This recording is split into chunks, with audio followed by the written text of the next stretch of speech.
C'est vrai que ça a été une incroyable surprise ce IFIS. On savait, et ça fait longtemps qu'on voulait lancer ce projet, mais l'année dernière, on a été complètement stupéfait par le nombre de participants et dans les bonnes surprises, la découverte de talents en France, mais pas que, à l'international, en Afrique notamment, en Amérique du Sud. La Colombie, par exemple, s'est révélée être une grande nation des sports freestyle. Ça a été une belle découverte parce que c'est des athlètes qu'on n'avait pas l'habitude d'accueillir finalement sur le FIS.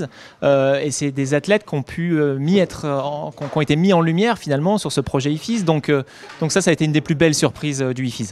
Quand on a créé ce IFIS l'année dernière, on est dans une situation d'urgence. Il fallait véritablement trouver un projet pour garder le lien avec les fans, avec les riders, avec les partenaires, avec l'ensemble des parties prenantes.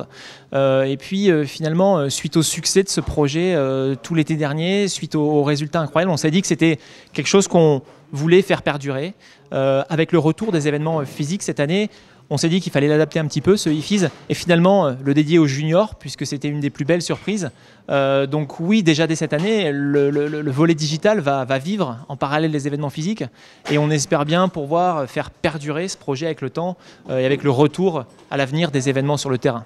Ici, c'est aussi le cas en ligne. C'est vrai qu'avec le manque d'événements physiques, toute notre communauté FIS a suivi depuis plus de 18 mois maintenant l'actualité, les événements FIS en ligne. Et donc il a fallu aussi se réinventer, utiliser de nouveaux canaux de communication.